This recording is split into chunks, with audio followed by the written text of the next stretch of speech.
মধ্যপ্রাচ্যে আবারও বেজে উঠেছে যুদ্ধের দামামা। একদিকে ইসরায়েল ও যুক্তরাষ্ট্রের যৌথ সামরিক পদক্ষেপ, অন্যদিকে ইরানের কঠোর পাল্টা জবাব। কিন্তু এই সংঘাত শুধু মধ্যপ্রাচ্যের মরুভূমিতেই সীমাবদ্ধ নেই। এর উত্তাপ ছড়িয়ে পড়েছে বিশ্ব অর্থনীতিতে এবং সরাসরি আঘাত হানতে যাচ্ছে বাংলাদেশের মতো উন্নয়নশীল দেশগুলোর অর্থনীতিতে। তেলের দামের ঊর্ধ্বগতি, রেমিট্যান্সে ধাক্কা এবং আমাদের প্রধান রপ্তানি খাত তৈরি পোশাক শিল্পে নেমে আসছে এক ভয়াবহ কালো মেঘ। আজ আমরা বিশ্লেষণ করব ইরান ইসরায়েল সংঘাতের সামরিক কৌশল, বিশ্ববাজারে এর প্রভাব এবং বাংলাদেশের অর্থনীতিতে এর সম্ভাব্য ক্ষতি নিয়ে। ভিডিওটি শেষ পর্যন্ত দেখুন, কারণ এই যুদ্ধের প্রভাব হয়তো সরাসরি আপনার পকেটেও পড়তে যাচ্ছে। এই যুদ্ধের সবচেয়ে বড় কৌশলগত দিক হল সরাসরি সামরিক হামলার চেয়েও চেকপয়েন্ট বা বিশ্ব বাণিজ্যের সরু জলপথগুলোর ওপর নিয়ন্ত্রণ নেওয়া। যুক্তরাষ্ট্র ও ইসরায়েল যখন ইরানের পারমাণবিক ও সামরিক স্থাপনাগুলোতে আঘাত এনেছে, তখন ইরানও চুপ করে বসে নেই। ইরানের সবচেয়ে বড় ট্রাম্প কার্ড হল হরমুজ প্রণালী বা স্ট্রেট অফ হরমুজ। জানলে অবাক হবেন, বিশ্বের মোট উৎপাদিত তেলের প্রায় 20% এবং লিকুইফাইড ন্যাচারাল গ্যাসের 19%ই এই হরমুজ প্রণালী দিয়ে পরিবাহিত হয়।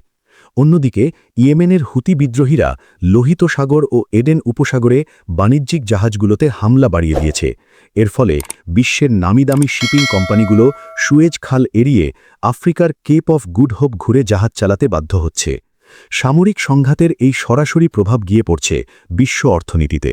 সামরিক উত্তেজনার প্রথম শিকার হল জ্বালানি তেলের বাজার।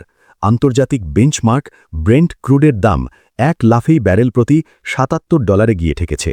গোল্ডম্যান স্যাক্সের গবেষণা বলছে, হরমুজ প্রণালী যদি পুরোপুরি বন্ধ হয়ে যায়, তবে বিশ্ববাজারে তেলের দাম ব্যারেল প্রতি $15 পর্যন্ত বেড়ে যেতে পারে। শুধু তেল নয়, বিশ্ববাজারে প্রাকৃতিক গ্যাসের দামও আকাশ ছোঁয়া হতে পারে। হরমুজ প্রণালী 1 মাস বন্ধ থাকলে ইউরোপের গ্যাসের দাম €74 পর্যন্ত পৌঁছে যেতে পারে। গবেষকরা বলছেন, এই প্রণালী যদি 4 সপ্তাহের বেশি বন্ধ থাকে, তবে বিশ্বব্যাপী সাপ্লাই চেনে এমন এক চেইন রিয়াকশন তৈরি হবে যা সামলে ওঠা খুব কঠিন হবে। এবার আসুন দেখি এই যুদ্ধের আগুনে বাংলাদেশের অর্থনীতি কতটা পুড়তে পারে। বাংলাদেশ তার প্রয়োজনীয় জ্বালানি তেল ও গ্যাসের 95%ই আমদানি করে।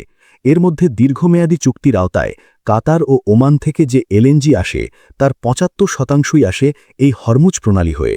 বিশ্ববাজারে দাম বাড়লে বাংলাদেশের জন্য তা এক বিশাল বোঝায় পরিণত হয়। কারণ দেশে উৎপাদিত গ্যাসের দাম যেখানে প্রতি ঘনমিটার মাত্র $3, সেখানে আমদানি করা এলএনজির দাম পড়ে প্রায় $55। এই বিপুল ভর্তুকি মেটাতে গিয়ে সরকারের নাভিশ্বাস উঠছে এবং পরিস্থিতি সামাল দিতে সরকার ইতিমধ্যেই আইএমএফ এবং এশীয় উন্নয়ন ব্যাংকসহ বিভিন্ন সংস্থার কাছে প্রায় $2 বিলিয়ন ঋণ সহায়তা চেয়েছে। জ্বালানির দাম বাড়লে তার সরাসরি প্রভাব পড়ে জিনিসপত্রের দামে। দেশের মূল্যস্ফীতি এমনিতেই ঊর্ধ্বমুখী।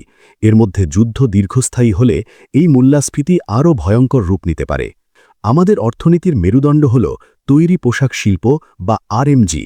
কিন্তু লোহিত সাগরে সংকটের কারণে চীন থেকে ইউরোপ বা আমেরিকায় পণ্য পাঠাতে কন্টেনার ভাড়া $1500 থেকে বেড়ে $4000 গিয়ে ঠেকেছে, যা প্রায় 40 থেকে 50% বেশি। এছাড়া আফ্রিকা ঘুরে যাওয়ার কারণে ক্রেতাদের কাছে পণ্য পৌঁছতে স্বাভাবিকের চেয়ে 11 থেকে 13 দিন সময় বেশি লাগছে। গ্যাস সংকটের কারণে দেশীয় কারখানাগুলোতে উৎপাদন ব্যাহত হচ্ছে। বিজিএমইএর তথ্যমতে জ্বালানি তেলের দাম 23% বাড়লে পোশাক উৎপাদনের খরচ 5% বেড়ে যায়, যা আমাদের প্রতিযোগিতামূলক বাজারে টিকে থাকাকে কঠিন করে তুলবে। সবচেয়ে বড় শঙ্কার জায়গা হল আমাদের রেমিট্যান্স। বিদেশে কর্মরত বাংলাদেশের প্রায় 1.5 কোটি শ্রমিকের 70%ই থাকেন মধ্যপ্রাচ্যে। যুদ্ধ যদি পুরো মধ্যপ্রাচ্যে ছড়িয়ে পড়ে, তাহলে সেখানে অর্থনৈতিক মন্দা দেখা দেবে। কোম্পানিগুলো কর্মী ছাঁটাই করবে এবং আমাদের রেমিট্যান্স প্রবাহে এক বিশাল ধস নামবে, যা বাংলাদেশের বৈদেশিক মুদ্রা রিজার্ভকে আরও ঝুঁকির মুখে ফেলবে।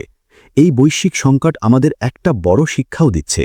আমদানি নির্ভর জীবাশ্ম জ্বালানির ওপর পুরোপুরি নির্ভরশীল থাকাটা কতটা বিপজ্জনক তা এখন স্পষ্ট।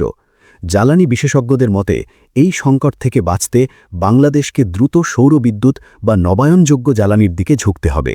ইরান ইসরায়েল যুদ্ধ হয়তো আমাদের সীমান্ত থেকে অনেক দূরে হচ্ছে, কিন্তু এর অর্থনৈতিক বিস্ফোরণের ঢেউ আমাদের অর্থনীতিতেও আছড়ে পড়ছে। এই পরিস্থিতি মোকাবিলায় সঠিক নীতি নির্ধারণ এবং আগাম প্রস্তুতি অত্যন্ত জরুরি। এমন আরও ভিডিও পেতে কালতরঙ্গ ইউটিউব চ্যানেল সাবস্ক্রাইব করুন এবং ভিডিওটি কেমন লাগলো তা কমেন্ট করে জানান। পরবর্তী কোন টপিকে ভিডিও দেখতে চান তাও আমাদের জানাতে পারেন কমেন্ট বক্সে।